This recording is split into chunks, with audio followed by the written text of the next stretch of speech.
Pada kesempatan kali ini, kami dari kelompok satu mata kuliah RKDS akan menyampaikan tugas software design description dari aplikasi Smart, kependekan dari Salesforce Monitoring and Referral Tools.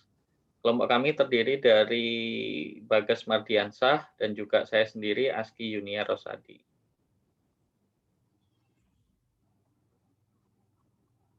Sebelum kami jelaskan mengenai detail SDD yang telah disusun, sedikit overview mengenai aplikasi Smart, di mana aplikasi Smart ini adalah aplikasi yang digunakan oleh salesman sebuah bank dalam pembuatan atau penyusunan target dan sasaran kinerja termasuk aktivitas penjualan untuk kemudian dilaporkan secara rutin kepada manajemen.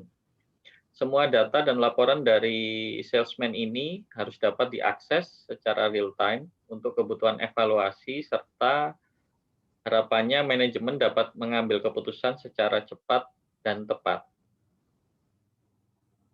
Untuk SDD yang kami susun, tujuannya terdapat 3 poin utama, yakni yang pertama memberikan gambaran desain software sehingga persepsi desain dapat lebih terstruktur untuk keperluan development.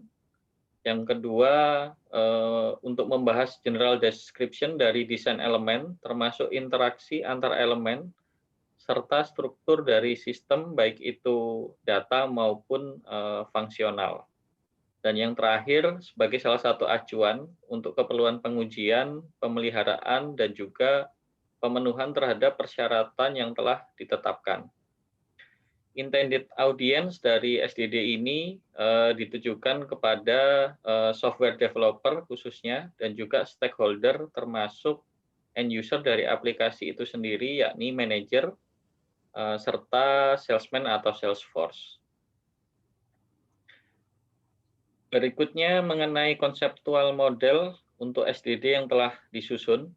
Yang pertama, software design in context. Sistem ini dirancang sebagai sebuah aplikasi yang berorientasi objek.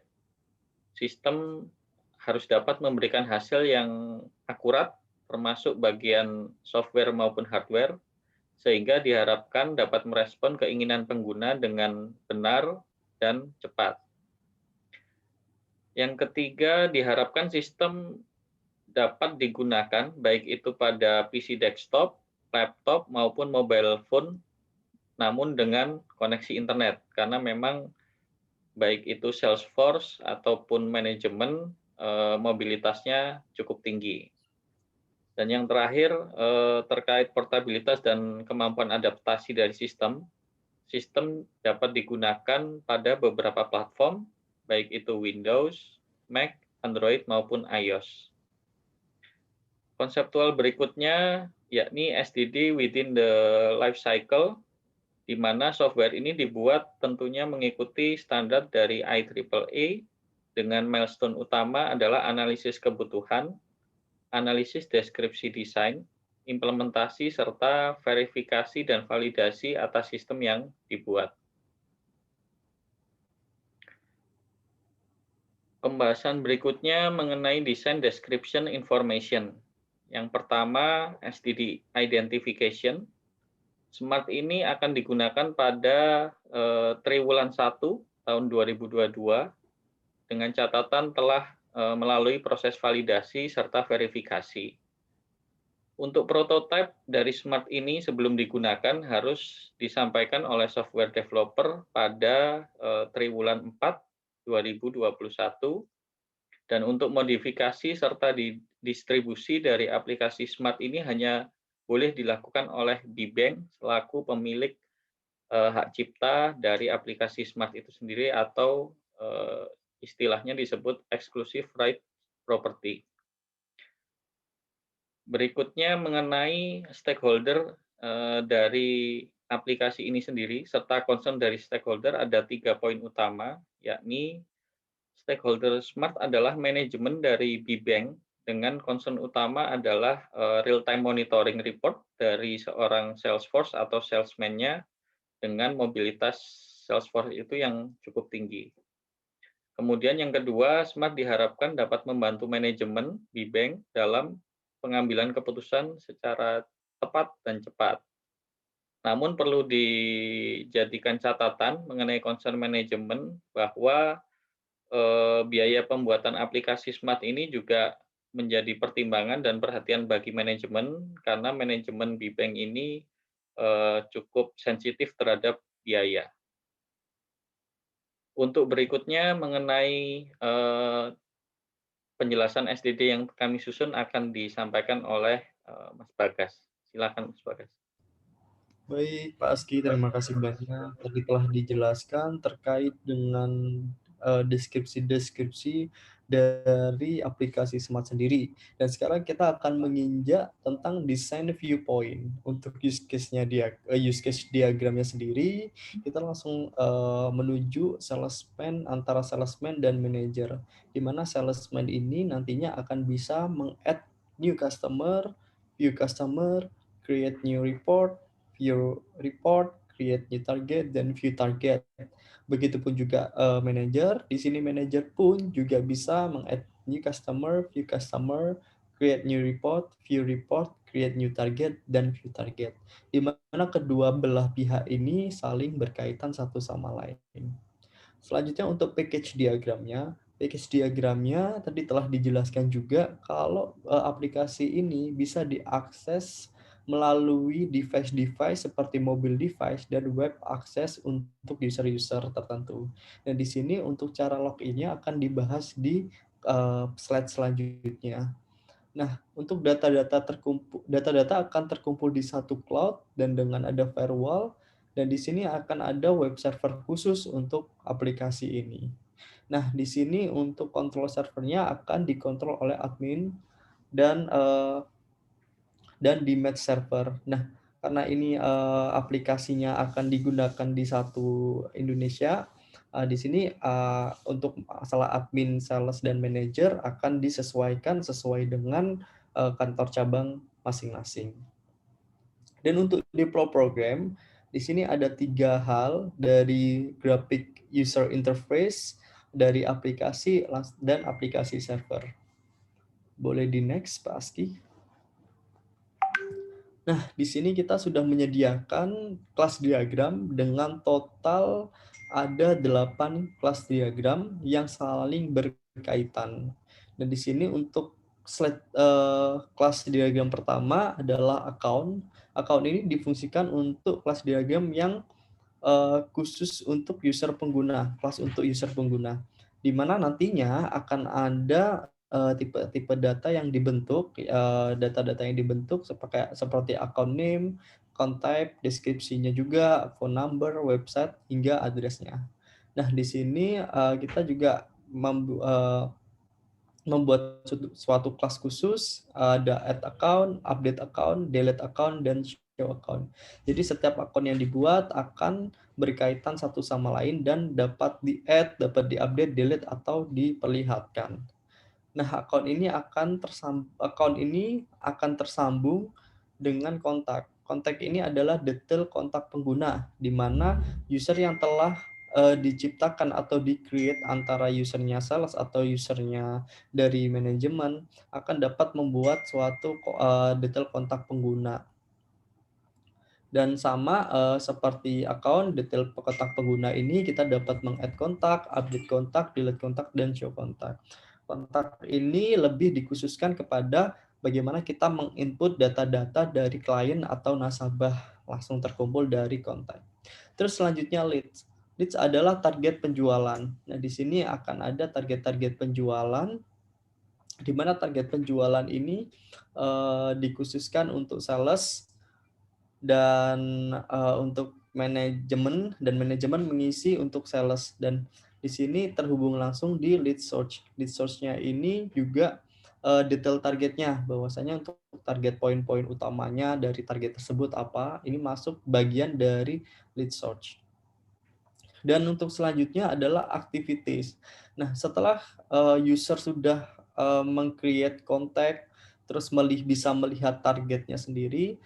Nah, di sini kita juga menyediakan suatu kelas khusus yaitu activity, di mana activity ini user bisa membuat suatu perencanaan kapan dia akan bertemu dengan nasabah, kapan dia akan bertemu dengan klien, dan hal-hal apa yang bisa dijadikan catatan untuk pertemuan tersebut. Nah, di sini pun juga ada pilihan dari activity, kita bisa meng-create kapan kita meeting, kita bisa create call atau email. Jadi semua semua prospek dari nasabah bisa masuk di activity. Nah, setelah activity itu terbentuk, kita lanjut ke opportunities, di mana ketika dari suatu activities itu sudah terbentuk, maka user bisa langsung menuliskan opportunity atau peluang-peluang potensi sales apa saja yang telah dibicarakan antara kedua belah pihak, antara sales dengan kliennya. Dan di sini pun juga untuk opportunity juga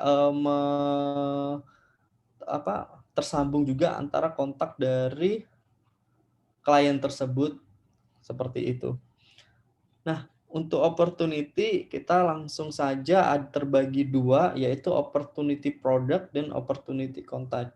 Di mana opportunity product langsung disebutkan bahwasanya produk-produk potensial apa sih yang bisa dibentuk oleh klien tersebut. Dan di sini kita juga bisa mereferalkan, di mana klien yang sudah closing itu bisa mereferalkan klien lain, sehingga kita membuat suatu kelas yang namanya kelas opportunity contact.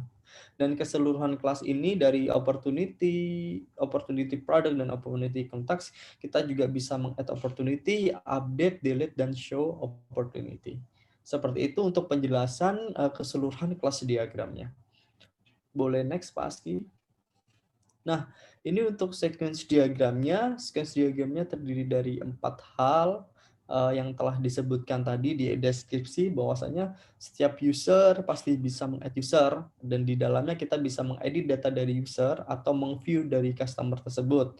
Dan selanjutnya untuk report-report apa saja yang telah dibentuk, kita bisa mengedit report, create report, dan view report.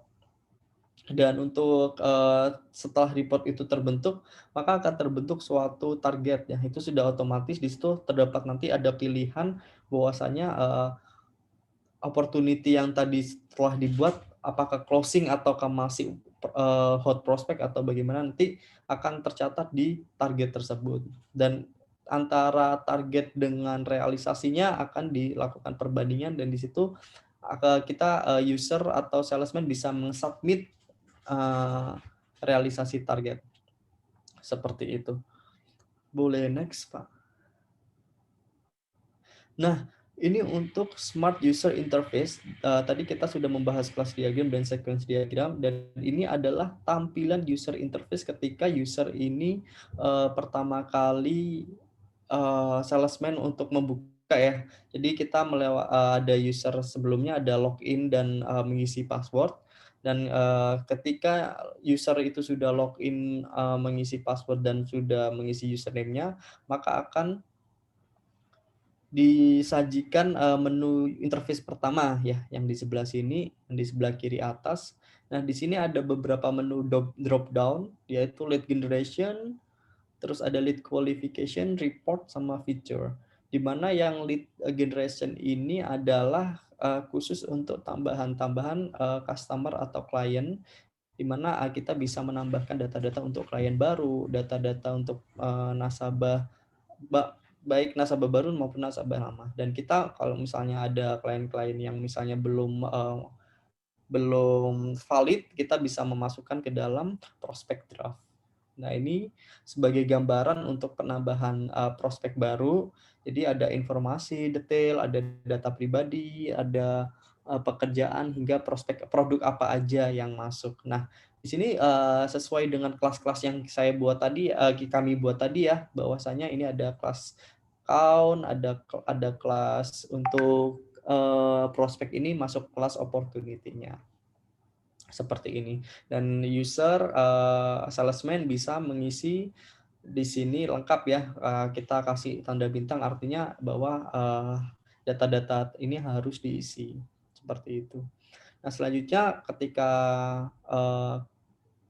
nama-nama klien atau data-data klien sudah terbentuk, tercreate dengan baik, langsung kita bisa mengisi, prospek nasabah aktivitas ya, atau aktivitas yang tadi ya di kelas activity. Nah, di sini kita pilih nih bulan apa yang mau kita aktivitaskan dengan, nasabah atau klien-klien tersebut, seperti itu. Nah, terus selanjutnya ada report. Report ini tadi kalau masuk, kelas diagram itu masuknya yang lead ya. Yang lead bahwasanya kita juga, lead dan activity, bahwasanya, kita juga bisa melihat daily sales agenda, atas, aktivitas-aktivitas apa aja sih yang telah kita buat, kita juga bisa lihat di daily, sales agenda yang tersebut. Dan untuk, personal funnel ini kita juga, bisa lihat di sini bahwasanya, nah, di sini ada, staging ya. Staging itu, beberapa produk-produk yang sudah ter-create sebelumnya, yang sudah diprospekkan di aktivitas akan masuk di sini. Entah itu call, entah itu visit, entah itu, posisi, entah referral. Nah, ini akan masuk di sini semua, tercatat semua dengan baik. Nah, di sini ada pilihan ya aktual sama target. Aktual target ini maksudnya kalau misalnya, aktual target ini target dari manajemen yang memasukkan, dan aktual ini adalah pendapatan realisasinya dari sales-sales tersebut. Dan di sini kita bisa atur, unitnya apa, produknya apa, terus tanggalnya bagaimana, dan tahunnya bagaimana. Nah, terus di sini kita tambahkan fitur, di mana fitur adalah, marketing toolkit yang membantu salesman untuk, berjualan. Dan di dalamnya misalnya ada produk-produk apa saja sih yang lagi hits, yang lagi, keluar, SOP-nya, atau yang lagi, ada promo-promo apa. Nah, di sini sudah terupdate. Jadi bahan-bahan untuk sales di sini sudah, terkumpul ya di dana customer, dana komersil, dan lain sebagainya, sesuai dengan pilihan, apa nih yang kita mau jual. Nah, itu tadi keseluruhan dari user interface-nya. Nah, kira-kira sekian dari presentasi dari kami. Saya kembalikan ke Pak Aski. Monggo Pak Aski. Baik, sekian pemaparan mengenai SDD dari kelompok kami. Kurang lebihnya mohon maaf. Kami akhiri untuk presentasi dan sharing ini. Selamat malam. Wassalamualaikum warahmatullahi wabarakatuh. Waalaikumsalam.